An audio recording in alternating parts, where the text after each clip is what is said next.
Hello everyone, welcome to banking शिक्षा।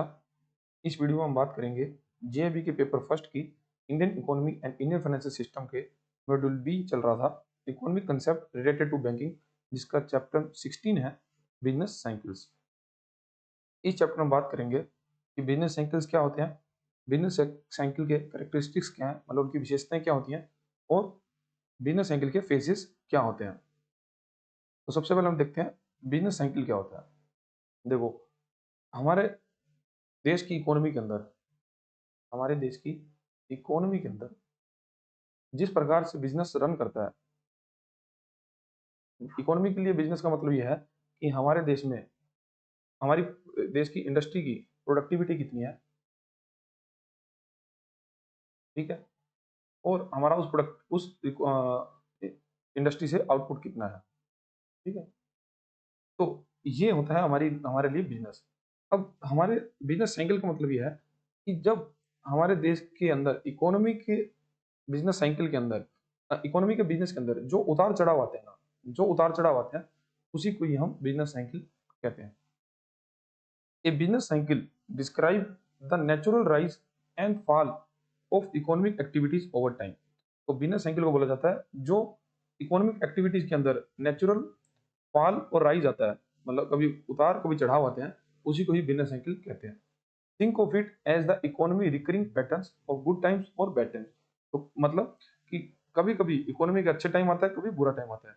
कभी economy जो है हमारी पीक पर काम करती है, हमारी प्रोडक्टिविटी अच्छी होती है, डिमांड अच्छी होती है मार्केट के अंदर, और कभी ऐसा टाइम आता है कि बिल्कुल प्रोडक्टिविटी कम हो जाती है और मार्केट के अंदर की डिमांड जो है वो गुड्स की कम हो जाती है, ठीक है। तो यही होता है हमारा बिजनेस साइकिल।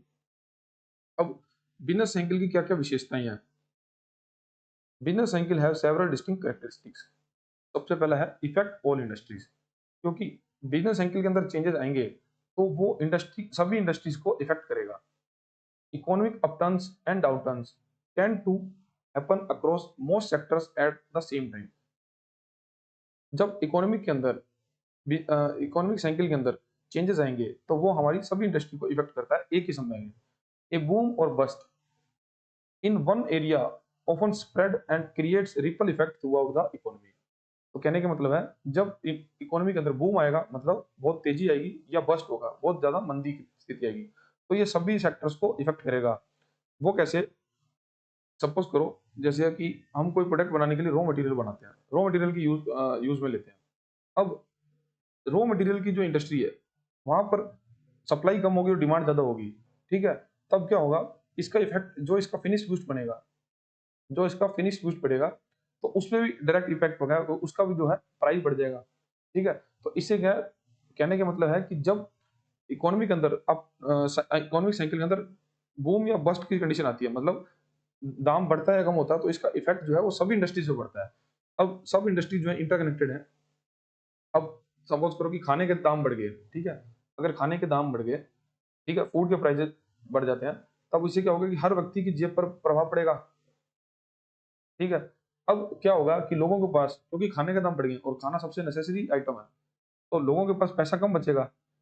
अब लोगों के पास अगर पैसा कम बचेगा तो वो अपने पैसे को बाकी किसी चीजों पे कम व्यतीत कर पाएंगे। जैसे किसी एक घर का खर्च मान लो 20,000 रुपये महीना है, ठीक है। अब खाने के दाम बढ़ने से उसी घर का खर्च 25,000 महीना हो गया, ठीक है। अब जो 5,000 रुपये एक्स्ट्रा उसके खाने पर लगने लग गए, तो अब ये 5,000 रुपये से अगर कुछ और सामान खरीदता, सपोज करो कि ये 5-5 हजार जोड़ के मान लो 20,000 रुपये का मोबाइल खरीदने वाला था, ठीक है। आपके मोबाइल एक अलग इंडस्ट्री है, लेकिन जब उसके पास 5,000 रुपये महीना कम बचेगा तो वो मोबाइल नहीं खरीद पाएगा।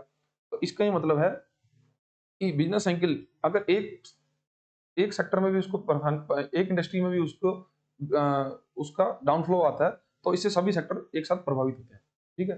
तो सबसे पहली विशेषता है बिजनेस साइकिल की कि वो इफेक्ट करता है सभी इंडस्ट्रीज को। देन वेव लाइक मूवमेंट होती है इसमें, क्योंकि बिजनेस साइकिल में उतार और चढ़ाव दोनों आते रहते हैं, तो इसमें वेव लाइक मूवमेंट होती है। The economy does not grow in straight line. तो इकोनॉमी जो है कभी भी एक सिंगल लाइन में ग्रो नहीं करती, मतलब ऐसे एक तरह से ग्रो नहीं करेगी, वो हमेशा उतार और चढ़ाव के साथ ऊपर बढ़ेगी। Instead it moves in A way like pattern alternating between periods of growth, prosperity और डिक्लाइनिंग रिसेशन। तो ये प्रोस्पेरिटी मतलब हमारी इकोनॉमी पीक की तरफ जा रही है, और फिर रिसेशन आता है मतलब डिक्लाइन की तरफ भी बढ़ती है। देन आता है रिकरिंग नेचर, क्योंकि बिजनेस साइकिल में उतार और चढ़ाव एक साथ आते रहते हैं, मतलब कि कभी उतार है, कभी कभी चढ़ाव है, कभी उतार है, कभी हमारा बिजनेस बहुत इकोनॉमी का बिजनेस अच्छा चल रहा है, कभी बेकार चल रहा है। तो इसी का ये रिकरिंग नेचर क्या है, क्योंकि बार बार उतार चढ़ाव हमको देखने को मिलते हैं। Business cycle are repetitive, the phase of expansion, peak, contraction, drop occur again and again over the time through the length and intensity can vary। तो कहने का मतलब है, जब इकोनॉमी साइकिल के अंदर कभी हमारी इकोनॉमी एक्सपेंशन की होगी, मतलब इकोनॉमी बढ़ रही होगी, कभी हम एकदम पीक पे टच करेंगे, उसके बाद एकदम कंट्रैक्शन होगा, इकोनॉमी में प्रोडक्टिविटी कम होने लगेगी, सुकड़ने लगेगी, और एक टर्म ट्रॉफ का मतलब ये होता है कि एकदम बॉटम में जब आ जाती है, ठीक है, उसको बोलते हैं ट्रॉफ। तो कहने का मतलब है कि हमारा जो बिजनेस साइकिल है उसका एक नेचर है कि वो रिकरिंग नेचर का है, कि वो हमेशा बढ़ता ऊपर नीचे होता रहेगा, ठीक है। बस ये हो सकता है कि उसकी इंटेंसिटी कभी वेरी कर सकती है, मतलब कभी बहुत ज्यादा कम हो जाए, कभी थोड़ा बढ़ जाएगा, या कभी बहुत ज्यादा बढ़ जाएगा फिर थोड़ा कम हो जाएगा। तो ये है, मतलब इंटेंसिटी उसकी निर्धारित नहीं है। देन है फेसेस आर नॉट परमानेंट। तो बिजनेस साइकिल के अंदर कोई भी जो फेसेस है वो परमानेंट नहीं है। परमानेंट मतलब जब भी कोई इकोनॉमी अगर पीक पे जा रही है, अगर बूम है उसके अंदर और पीक पे है, तो उसको कभी ना कभी तो नीचे आना ही पड़ेगा, ठीक है, और फिर वो रिकवर करके और फिर ऊपर जाएगी। तो कोई भी फेज जो है इकोनॉमी का वो परमानेंट नहीं है। No phases last forever, a boom will eventually slow down, recession will eventually lead to a recovery, ठीक है। देन है wide spread impact, the effect of a business cycle are felt by almost everyone from large company to individual household. अब कहने का मतलब है, जब business cycle के अंदर जो इफेक्ट्स हैं वो हर किसी पे बढ़ेगा। वो कैसे? जब हमारा देश के अंदर इकोनॉमी जो है, बिजनेस साइकिल जो बूम पे है, बूम पे जाने का मतलब है कि बहुत ज्यादा ग्रोथ कर रहा है। अब उस समय क्या है, देश में डिमांड ज्यादा है, इन्फ्लेशन ज्यादा है, लोगों के पास पैसा है, ठीक है। तो इससे क्या है कि अब इसका प्रभाव तो सब पे पड़ ही रहा है, क्योंकि लोगों के पास पैसा मिल रहा है, डिमांड ज्यादा है, तो उसकी प्रोडक्टिविटी ज्यादा है इंडस्ट्री की, क्योंकि लोग उतना बराबर काम कर रहे हैं, सप्लाई बढ़ा रहे हैं, ठीक है। अब जैसे ही ये हम रिसेशन की तरफ जाने लगे, मतलब कि अब देश में डिमांड कम होगी, ठीक है, डिमांड कम हुई, तो लोगों ने कंपनीज ने सप्लाई करना कम कर दिया, क्योंकि अब प्रोडक्टिविटी इतनी डिमांड ही नहीं जितना हम उसको बनाए। तो इसकी वजह से क्या होगा कि लोगों को एम्प्लॉयमेंट भी नहीं मिली, क्योंकि कंपनीज को प्रोडक्टिविटी कम करनी है, तो लोगों को जॉब से निकाला जाएगा, ठीक है। तो ये कहने का मतलब है कि जब भी इकोनॉमी साइकिल का कोई भी स्टेज पे हो, कोई भी फेज पे हो, तब उसका इम्पैक्ट जो है वो हर किसी की जेब पर, हर किसी के ऊपर पड़ता है। देन अनइवन मूवमेंट्स होते हैं बिजनेस साइकिल के अंदर। वो कैसे होता है? द डाउनवर्ड मूवमेंट जैसे रिसेशन और depression is often more sudden and violent than the upward movement, recovery and boom. कहने का मतलब है, क्योंकि रिसेशन या डिप्रेशन की कंडीशन अचानक से आ जाती है, बहुत सडन आती है, ठीक है। मानो कि कोई कहीं वॉर होगी या कोई नया पेंडेमिक आ गया, अब क्या होता है कि एकदम सडन से पैनिक हो जाता है मार्केट के अंदर, तो ठीक है। तो फिर क्या है कि डाउनवर्ड जो है इकोनॉमी की एकदम से आने लगी थी, क्योंकि जैसे अब हम देखते हैं कि जैसे कोविड हो गया था, कोविड आया था, कोविड के समय क्या हुआ, इंडस्ट्री काम करना एकदम से बंद हो गई थी, तो हमारा बिजनेस साइकिल जो है एकदम से रुक गया था, तो हमारी जो डाउनवर्ड है वो अचानक से सडन हो गया था। लेकिन अब हम कोविड से धीरे धीरे करके निकल पा रहे हैं, ठीक है। तो कोविड के इम्पैक्ट सब धीरे धीरे खत्म हो पा रहे हैं। तो कहने का मतलब है कि बिजनेस साइकिल के अंदर अनइवन मोमेंट्स होते हैं, कि गिरेगा वो तेजी से, लेकिन जब उठेगा तो वो धीरे धीरे रिकवर करेगा, ठीक है। तो अभी तक हमने ये बात कर ली कि बिजनेस साइकिल क्या होता है। बिजनेस साइकिल होता है कि एक इकोनॉमिक एक्टिविटी के अंदर राइज और फॉल होना नेचुरल टाइम पे, ओवर द टाइम, उसको हम बोलते हैं बिजनेस साइकिल, ठीक है। अब बिजनेस साइकिल की विशेषताएं क्या है? कि बिजनेस साइकिल जो है इफेक्ट करता है सभी इंडस्ट्रीज को, बिजनेस साइकिल जो है सभी इंडस्ट्री को इफेक्ट करता है। देन इसमें वेव लाइक मूवमेंट होती हैं। देन ये रिकरिंग नेचर का होता है, क्योंकि हर बार बिजनेस साइकिल एक बार ऐसा नहीं है कि आप अगर पीक पे गए, फिर बॉटम पे आए, फिर रिकवरी करके फिर पीक पे गए, तो ये चलता रहेगा। आप कभी भी हमेशा पीक पे नहीं रह सकते और कभी भी बॉटम पे नहीं आएंगे, मतलब अच्छा वक्त भी चला जाएगा और बुरा वक्त भी चला जाएगा, तो ये ऐसे चलता रहेगा। तो मतलब रिकरिंग नेचर का होता है। Then phases are not permanent, और कोई भी जो फेस है इसका, चाहे बॉटम, चाहे चाहे पीक, चाहे बॉटम, तो ये कभी भी परमानेंट नहीं होगा। देन वाइड स्प्रेड इम्पैक्ट होता है, क्योंकि इसका इम्पैक्ट जो है हर किसी के जेब पर पड़ता है। देन अनइवन मूवमेंट इसमें रहती हैं। अनइवन मूवमेंट जैसे कि अगर गिरेगा तो बहुत तेजी से गिरेगा, और लेकिन जब उठेगा तो धीरे धीरे रिकवर करेगा। तो ये है अनइवन मूवमेंट। नेक्स्ट हमारा टॉपिक है फेसेस ऑफ बिजनेस साइकिल। एक बिजनेस साइकिल के अंदर कौन कौन से फेसेस होते हैं, और इन फेसेस के अंदर देश की इकोनॉमी के क्या क्या प्रभाव रहते हैं। ठीक है, मोस्ट इंपॉर्टेंट क्वेश्चन है, एक नंबर का क्वेश्चन आपके फिक्स है कि इसके अंदर से आना ही आना है, हर साल आता है, इस साल भी आएगा ही। तो इसको अच्छे से समझना आपको। तो बिजनेस साइकिल के ना 4 फेसेस होते हैं। ठीक है, 4 फेसेस होते हैं, और ये फेसेस सीक्वेंस में ही चलेंगे, आपको सीक्वेंस में याद रखना है। Boom, recession, depression and recovery. Boom, recession, depression, recovery. Boom की कंडीशन क्या होती है कि जब बूम की कंडीशन होती है कि जब हमारी इकोनॉमी जो है एकदम पीक पे रहती है, मतलब बहुत ज्यादा ग्रो कर रही है, एकदम पीक पे जा रही है। ठीक है, देन आता है रिसेशन। रिसेशन का मतलब है कि अब मार्केट के अंदर डिमांड कम होती जा रही है, और प्रोडक्टिविटी भी कंपनी उसी के अनुसार कम करती जा रही है, तो फिर आता है रिसेशन। तो फिर हमारी जो इकोनॉमी है वो नीचे गिरती रहेगी, फिर गिरते गिरते बिल्कुल एक अंतिम टच पॉइंट आ जाएगा, बॉटम आ जाएगा, तो वो कंडीशन होती है डिप्रेशन की। ठीक है, और उसको बोलते हैं ट्रॉफ। ठीक है, जब यहाँ पे बिल्कुल बिल्कुल बॉटम से उठती है, तब हमारा जो स्टेज होता है वो होता है रिकवरी। ठीक है, तब यहाँ पे हम रिकवरी करते होते हैं, और फिर से हम पीक पर आ जाते हैं। ठीक है, देखो हम बॉटम बिल्कुल यहाँ पे थे, उसके बाद हम पीक पे गए, हमारी इंडस्ट्री बहुत ग्रो करी, उसके बाद रिसेशन आई, रिसेशन के बाद एकदम बॉटम आया, ड्रॉप, और उसके बाद फिर से हम पीक पर है रिकवरी करके। ठीक है, तो ये जो है बिजनेस साइकिल हमारा होता है। अब हम बात करते हैं कि बूम क्या होता है। देखो, boom is the higher point of economic activity. During this phase, the confidence is high and economy operates at full capacity. तो मतलब बूम के समय में जब हम पीक पे हैं, तब हमारा प्रोडक्टिविटी है वो सबसे ज्यादा है, डिमांड बहुत ज्यादा है देश में। ठीक है, और हर हर सेक्टर जो ग्रो कर रहा है। It is time to wide spread optimism of both businesses and consumers. तो इस समय हमारी इकोनॉमी में बहुत सारा ऑप्टिमिज्म है, मतलब सकारात्मकता है, और बिजनेस और कंज्यूमर दोनों ही उसमें खुश हैं। इसमें क्या रहता है, इसमें बूम के अंदर हाई डिमांड रहती है, मार्केट के अंदर लोगों की डिमांड ज्यादा रहती है गुड्स की। People are earning goods wages and are confident about their future, so they spend more freely. This leads to strong और prolonged increase in demand for all types of goods and service. क्योंकि लोगों के पास पैसा रहेगा तो लोग ज्यादा पैसा फ्रीली खर्चेंगे, जिससे क्या है कि वो मार्केट के अंदर डिमांड हमेशा बढ़ाकर रखेंगे। देन बूम के अंदर हमारी इंडस्ट्री के अंदर फुल प्रोडक्शन होगी। To meet the high demand, business run their factories and operate the maximum capacity. क्योंकि मार्केट के अंदर डिमांड फुल है, तो सभी बिजनेसेस जो है वो अपनी फैक्ट्रीज के अंदर ज्यादा से ज्यादा प्रोडक्शन करेंगे कि डिमांड को मीट कर पाए। Then high employment and wages. अब जब मार्केट में डिमांड ज्यादा है, तो बिजनेसेस क्या हाई इंप्लॉयमेंट करेंगे, मतलब ज्यादा से ज्यादा लोगों को रोजगार पर रखेंगे, और उनको पैसा भी है जो ज्यादा ऑफर करेंगे। Company hire more workers to keep up with production, leading to low employment rates. They often offer high wage to attract and keep skilled employees. और कंपनी जो है वो ज्यादा पैसा देकर भी स्किल्ड लेबर को अपने पास हायर करके रखना चाहेगी। देन राइजिंग प्राइजेस, इन्फ्लेशन आ जाएगी। As demand begins to outpace what business can supply, prices can to climb. अब क्या होगा, क्योंकि डिमांड जो है वो बहुत ज्यादा बढ़ने लग जाएगी, और लेकिन प्रोडक्शन बिजनेस जो है इतनी सप्लाई नहीं कर पाएंगे, तब क्या होगा, प्राइस जो है बढ़ जाएगा। The cost of raw materials and labour also increases. तो इसकी वजह से क्या होगा कि जो कच्चा माल होगा, रॉ मटेरियल होगा, और लेबर लेबर का जो पैसा होगा वो बहुत ज्यादा बढ़ जाएगा। Pushing price even higher, the general rise of price is called inflation.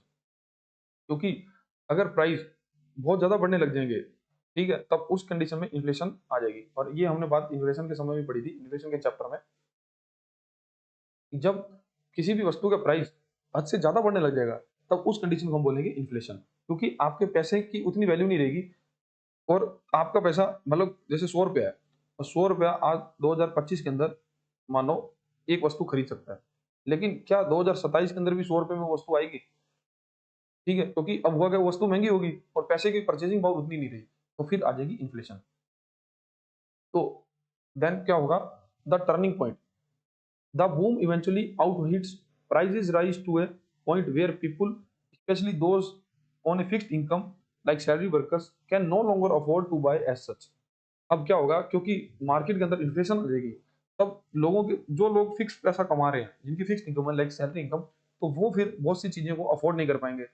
There purchasing power decreases, उनकी परचेजिंग पावर है जो कम हो जाएगी, forcing them to cut back. This causes overall demand to stop growing and eventually begin to fall significantly and end of the boom. अब क्या होगा, क्योंकि market के अंदर इन्फ्लेशन बढ़ गई, लोगों के पास इतना पैसा नहीं बचेगा, तो लोग क्या है फिर अपने खर्चे को कट करने लगेंगे, मतलब कम करने लग जाएंगे। फिर उससे क्या होगा, अगर लोग खर्चना कम कर देंगे तो मार्केट के अंदर क्या है, डिमांड डिमांड जो है कम होने लग जाएगी। अब जब डिमांड कम होने लग जाएगी, तब जो फैक्ट्रीज वाले हैं जो प्रोडक्शन कर रहे हैं वो अपनी प्रोडक्शन भी कम कर देंगे। तो इससे क्या होगा, फिर जो बूम आया था मार्केट में, वो बूम जो है खत्म होने लग जाएगा।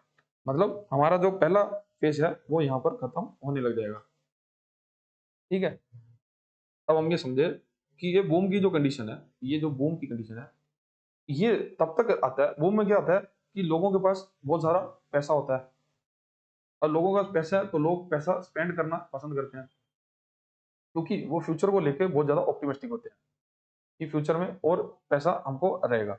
अब लोग अगर ज्यादा खर्च रहे हैं, तो फैक्ट्रीज वाले हैं जो ज्यादा प्रोडक्शन कर रहे हैं, प्रोडक्शन करने के लिए वो ज्यादा इंप्लॉयमेंट दे रहे हैं, और जब इंप्लॉयमेंट दे रहे हैं तो सभी लोगों के पास पैसा फ्लो हो रहा है। ठीक है, अब जब सभी के पास पैसा जा रहा है, तो एकदम मतलब सब मार्केट में जो है इन्फ्लेशन आ जाएगी, क्योंकि डिमांड बहुत ज्यादा हो जाएगी और इंडस्ट्री जो है इतना बना नहीं पाएगी। अब जैसे ही इन्फ्लेशन आएगी, तो जो फिक्स सैलरी के लोग होंगे, जो फिक्स इनकम वाले लोग होंगे, वो लोगों को अपनी डिमांड में कट करना पड़ेगा, क्योंकि वो इन्फ्लेशन के हिसाब से अपनी इनकम को इंक्रीज नहीं कर पाएंगे। ठीक है, और जब मार्केट में इन्फ्लेशन आ जाएगी, तब जो फिक्स सैलरी वाले अपनी डिमांड कम करेंगे।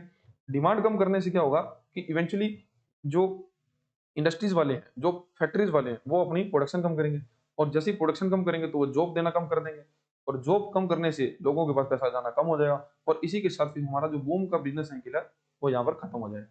ठीक है, अब नेक्स्ट हम देखते हैं रिसेशन। रिसेशन मतलब मंदी। A recession begins when the economy starts to slow down from its peak. तो रिसेशन स्टार्ट होता है जब हम बिजनेस जो है वो स्लो डाउन की तरफ बढ़ने लगता है पीक से। ठीक है, तो ये यहाँ से जहाँ से पीक आया था, पीक से जब हम नीचे जाएंगे तो ये हम रिसेशन की ओर जा रहे हैं। A general feeling of uncertainty replaces the optimism to the boom phases. A recession is officially recognized when economic outputs fall for two consecutive years, 6 months. अब ऑफिशियली ऑफिशियली जो ना कोई किसी देश को मंदी में कब माना जाएगा, मतलब ये हम कब कह पाएंगे कि वो देश जो है वो देश आर्थिक मंदी में चला चुका है, जा चुका है। वो हम तब कहेंगे जब किसी भी देश की जीडीपी, जब किसी भी देश की जीडीपी लगातार 2 क्वार्टर, लगातार 2 क्वार्टर मतलब 6 महीनों तक, 6 महीनों तक नेगेटिव ग्रोथ रेट रजिस्टर करती है। हम रिसेशन तब मानेंगे जब किसी देश की जीडीपी लगातार 2 क्वार्टर में नेगेटिव ग्रोथ रेट को रजिस्टर करती है, तब हम ये कहेंगे कि वो देश जो है आर्थिक मंदी में चला गया। ठीक है, अब रिसेशन में क्या होता है, रिसेशन में क्योंकि लोगों के पास अब पैसा कम बचा है, तो लोगों की डिमांड जो है कम हो जाएगी, तो डिमांड जो है वो गिरने लगेगी। Consumer become more conscious, postponing large purchases like cars और homes, this causes a general decline in demand. तो लोगों के पास पैसा कम है तो लोग अपने खर्चे को कट करने लगेंगे, और वो बड़ी परचेज करने से बचेंगे या पोस्टपोन करेंगे, जैसे कार या घर खरीदना किसी को, तो वो इनको खर्चना कम करेंगे, जिससे क्या है ओवरऑल मार्केट में डिमांड जो है कम होती रहेगी। Then surplus of goods.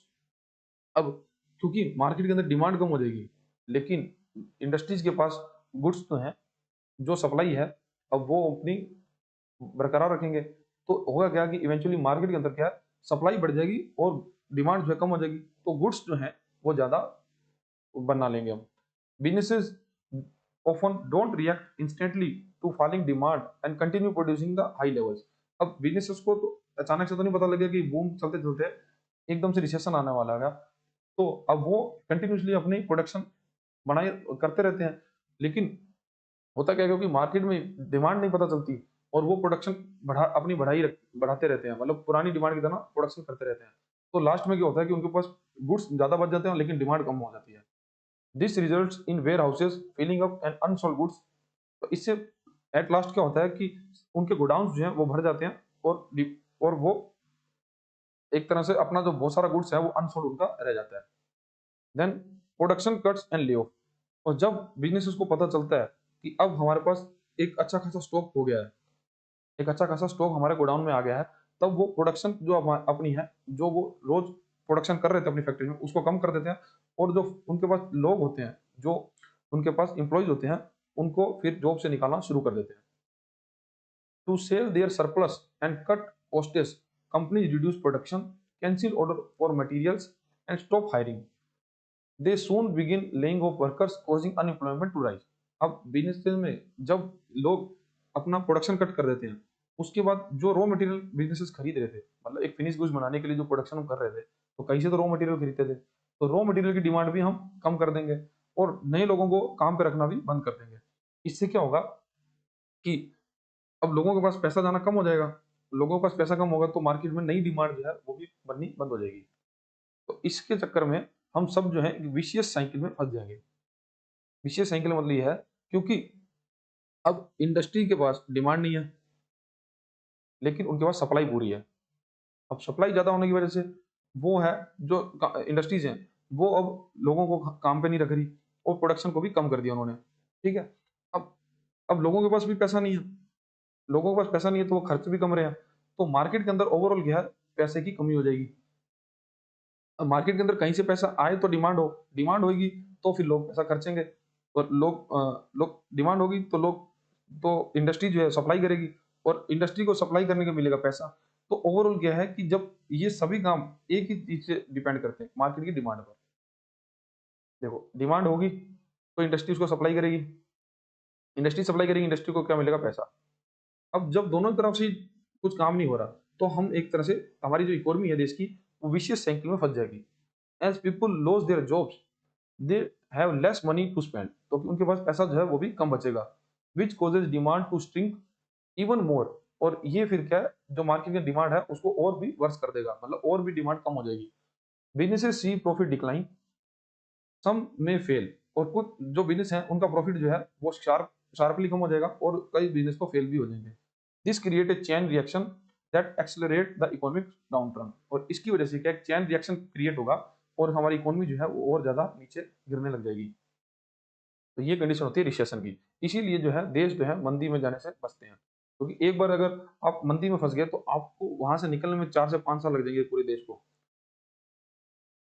ठीक है। देन आता है डिप्रेशन, जिसको ट्रॉफ बोलते हैं। अब डिप्रेशन क्या होता है, डिप्रेशन होता है जब हम कंटिन्यूसली ही रिसेशन की कंडीशन में रहते हैं।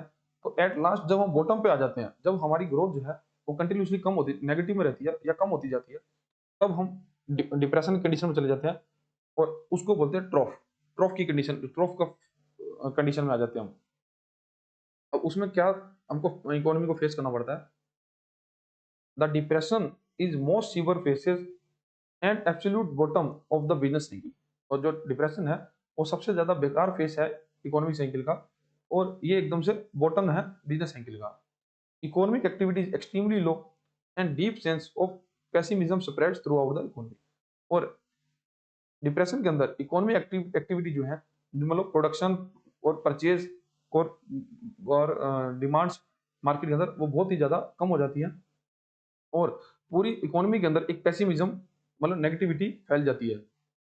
अब इसके अंदर क्या क्या होता है, देखो, वाइड स्प्रेड एम्प्लॉयमेंट, क्योंकि इसमें अब इंडस्ट्री जो है वो रोजगार बिल्कुल भी नहीं देती, सब लोग, बेरोजगारी बहुत ज्यादा बढ़ जाती है। The businesses failure and production cuts from the recession lead to very high unemployment.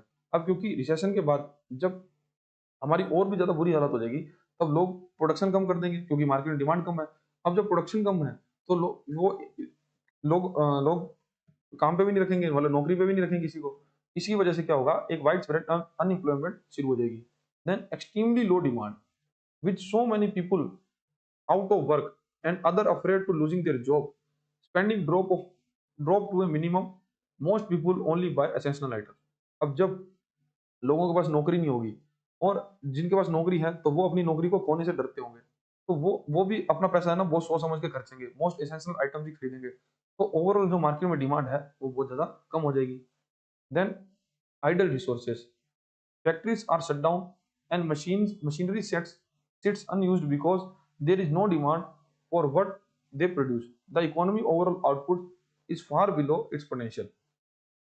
अब होगा क्या कि जो हमारी इकोनॉमी के आइडल रिसोर्सेज हैं, जैसे फैक्ट्रीज बंद हो जाएंगी और जो मशीनरीज उसमें लगा रखी है फैक्ट्री में वो भी काम करना बंद हो जाएगी, क्योंकि मार्केट के अंदर डिमांड ही नहीं है। तो ओवरऑल आउटपुट जो है हमारे इकोनॉमी का वो बहुत ज्यादा कम हो जाएगा। तो लेकिन देखो, अगर एक मशीन एक दिन में 1000 आइटम बना लेती है, लेकिन मार्केट के अंदर डिमांड ही अगर उतनी नहीं है और 100 आइटम की डिमांड है, तो हम मशीन क्यों 1000 आइटम पे फुल कैपेसिटी पे चलाएंगे, हम फिर 100 आइटम ही बनाएंगे। ठीक है, तो इसलिए क्या है, जो हमारी इकोनॉमी मशीन की पोटेंशियल है उतना हम प्रोडक्शन ही नहीं करेंगे। तो ये हम इकोनॉमी की बात करें तो हमारी इकोनॉमी की ओवरऑल आउटपुट भी है, उसके पोटेंशियल से बहुत ज्यादा हम प्रोड्यूस करेंगे। Then falling prices deflation to attract any customer at all businesses are forced to slash prices. अब इसमें क्या होगा, क्योंकि हम कंपनीज को अपनी दुकान चलाने के लिए अब घाटे के अंदर भी सामान बेचना होगा।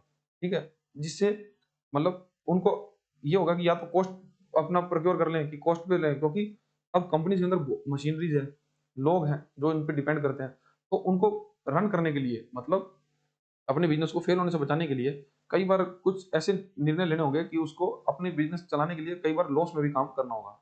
ठीक है, तब वो एकदम से प्राइस गिरना शुरू कर देंगे, जिससे क्या मार्केट के अंदर डिमांड बननी शुरू हो। Sometimes selling products for less than they cost to make, तो मतलब जितने पे वो कॉस्ट करी उससे भी कम पे सामान बेचना शुरू करेंगे।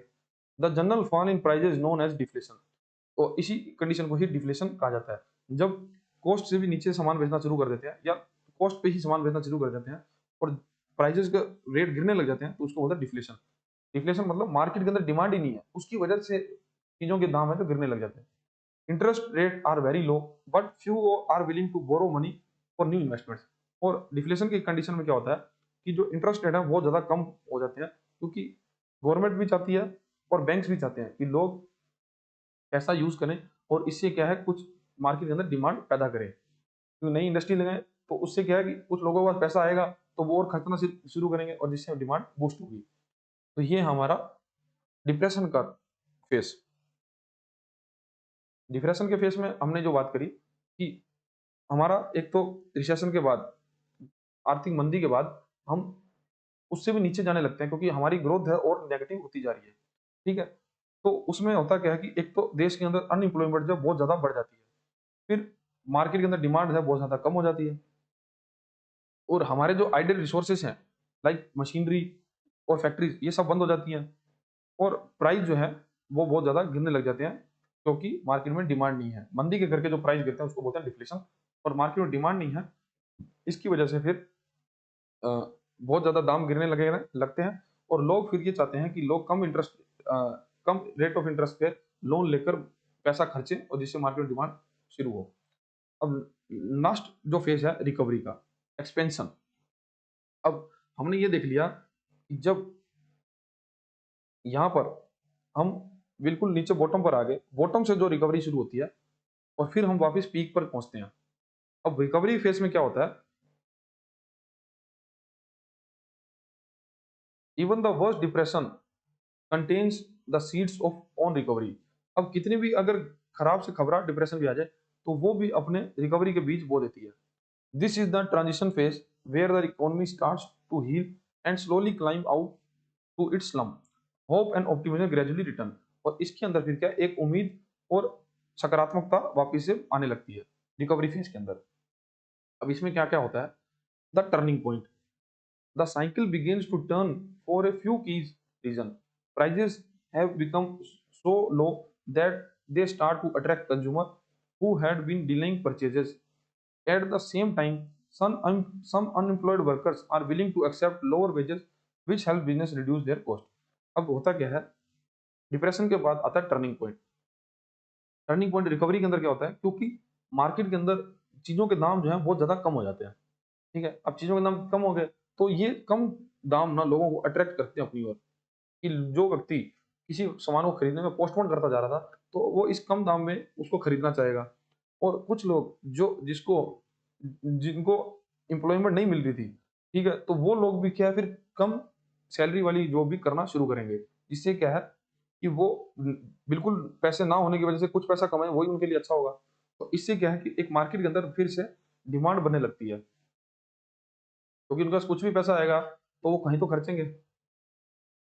Then demand slowly returns. अब पैसा आने के बाद थोड़ी थोड़ी मार्केट में डिमांड बनने लगेगी। This initial small increase in spending encourage some businesses to clear out their old stock. अब डिमांड बढ़ने से क्या होगा, जो पुराने बिजनेस होंगे जिनके पास बहुत सारा स्टॉक पड़ा होगा, तो वो उनको एक मौका मिलेगा कि वो अपना स्टॉक इस बढ़ती डिमांड के साथ निकाल पाएंगे। Then investment and hiring resume. और जैसे जैसे इंडस्ट्री के अंदर डिमांड बढ़ने लगेगी तो लोगों का, इन्वेस्टर्स का भी उसमें विश्वास बढ़ने लगेगा, तो लोग वापस से पैसा इन्वेस्ट करने लगेंगे इंडस्ट्रीज में, और वो इंडस्ट्री जो है वो नए लोगों को वापस से काम पर रखने लगेगी। With interest rates at rock bottom, banks are eager to lend. The most confident business may start to invest in new equipment and project to meet the slowly rising demand. They begin to hire new workers. अब क्या होगा, क्योंकि market के अंदर rate of interest बहुत ज्यादा कम हो जाएंगे रिसेशन के समय, और तब उस कम रेट ऑफ इंटरेस्ट पे नए बिजनेसेस जो है वो उस पर लोन लेना पसंद करेंगे, और फिर लोन लेकर वो नया इक्विपमेंट खरीदेंगे, नया प्रोजेक्ट लगाएंगे। जिससे क्या है, क्योंकि धीरे धीरे डिमांड भी मार्केट में बढ़ रही है, तो वो उस डिमांड को देखते हुए एक कोई प्रोजेक्ट बनाएंगे और उस प्रोजेक्ट के चलाने के लिए नए लोगों को भी काम पर रखेंगे। जिससे क्या है कि मार्केट के अंदर भी पैसा जाना शुरू होगा। देन आएगा पॉजिटिव साइकिल बिगिंस, और यहाँ से फिर एक पॉजिटिव साइकिल इकोनॉमी के लिए शुरू होगा। This these new jobs create more income which leads to more spending, further increasing demand. This encourages other businesses to hire, creating a self-sustaining upward trend. The stock market often improve as confidence grow, further fueling the recovery. This phase continue until the economy returns to the state of prosperity, completing the cycle. अब क्या होगा, क्योंकि अब दोबारा से लोगों के पास पैसा आना शुरू होगा, एम्प्लॉयमेंट दोबारा से मार्केट में आने लगी। ठीक है, अब लोगों के पास पैसा जब आना शुरू होगा तो लोग जो है ज्यादा पैसा वापिस से खर्चना शुरू करेंगे। अब जब जितना ज्यादा पैसा मार्केट के अंदर फ्लो होने लग जाएगा, तो मार्केट के अंदर क्या डिमांड दोबारा से बढ़ने लग जाएगी। अब जब डिमांड दोबारा से बढ़ेगी तो वापिस से हमारी इकोनॉमी में प्रोस्पेरिटी शुरू हो जाएगी आनी। ठीक है, इस प्रकार से क्या है, हमारा बिजनेस साइकिल जो है वो काम करता है। इस प्रकार से जो हमारा बिजनेस साइकिल है इकोनॉमी में काम करता है। जैसे अब हम यहाँ से रिकवरी करना शुरू किए और दोबारा से एक पीक हम टच करेंगे। ये पीक टच करने के बाद हम फिर यहाँ पे पहुंचेंगे और दोबारा से फिर जैसी बहुत ज्यादा डिमांड बढ़ेगी, इन्फ्लेशन वापस आ जाएगी और फिर हम रिसेशन की ओर बढ़ेंगे। तो कहने का मतलब है कि हमारी इकोनॉमी जो है वो इसी प्रकार से ग्रो करती जाएगी। ठीक है, और ये जो हम बात करें ये रियल जीडीपी की बात कर रहे हैं। अब आप देख रहे होगे, भले ही हम ऊपर नीचे हो रहे हैं, मतलब यहाँ से पीक पे जा रहे हैं, पीक से फिर बॉटम पे आ रहा है, फिर पीक पे जा रहा है, फिर बॉटम पे आ रहा है, लेकिन हमारी जो इकोनॉमी जो है वो इस प्रकार से ग्रो करती जाएगी, इस प्रकार से ग्रो करती जाएगी, क्योंकि ये हमारी रियल जीडीपी की बात हो रही है।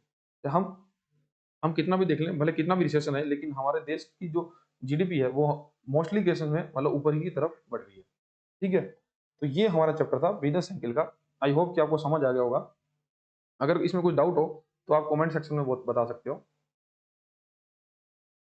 और इस चैप्टर की पीडीएफ भी आपको डिस्क्रिप्शन बॉक्स में या हमारे टेलीग्राम ग्रुप में आप ज्वाइन कर सकते हो। टेलीग्राम ग्रुप का लिंक जो है वो आपको डिस्क्रिप्शन बॉक्स में मिल जाएगा, वहां पे आप ज्वाइन कर सकते हो, वहां पे आपको इसका लिंक भी मिल जाएगा। और ये आपको मिलेगा क्विक रिवीजन इस चैप्टर का, आप इसको भी एग्जाम से पहले पढ़ सकते हो, जिससे आपको पूरा चैप्टर का रिवाइज हो जाएगा। देन आपके लिए है एमसीक्यूज। आप इसके इस चैप्टर के इंपॉर्टेंट 10 एमसीक्यू हैं, इसको जरूर आप अटेम्प्ट कीजिए, इसकी पीडीएफ भी मिल जाएगी, इसको आप जरूर अटेम्प्ट कीजिए। देखो इस चैप्टर किस प्रकार के क्वेश्चन आते हैं। What is the primary concept described by the term business cycle. Business cycle का प्राइमरी कॉन्सेप्ट क्या है। The process of starting and closing a business, नहीं। The annual financial reporting period for the company, नहीं। The daily fluctuation of stock market, नहीं। इसका answer है the recurring wave like pattern expansion contraction of overall economic activity. ये हमारा correct answer हो जाएगा। ठीक है, अब ये क्वेश्चन देखते हैं। The phase of the business cycle where economic activities begin to pick up from the lowest point characterized by slow returns to the consumer demand investment is known as। तो ऐसा फेस जहां पर economic activity pick होती है lowest point से और slow return करने लगती है कंज्यूमर की डिमांड के आधार पर, तो उसको क्या बोलते हैं, उसको बोलते हैं रिकवरी। ठीक है, तो इस प्रकार से आपको 10 क्वेश्चन मिल जाएंगे जो कि आपको अटेम्प्ट करने हैं। ये क्वेश्चन जरूर देखने हैं आपको, मतलब ये आपको, ये अगर आप क्वेश्चन करोगे तो भी आपको पूरा चैप्टर जो है आपको कवर हो जाएगा। ठीक है, और बिजनेस साइकिल के फेसेस, बिजनेस साइकिल के फेसेस जो है आपको याद होने चाहिए। किस फेस में क्या मार्केट में स्थिति रहती है वो आपको पता होना चाहिए। ठीक है,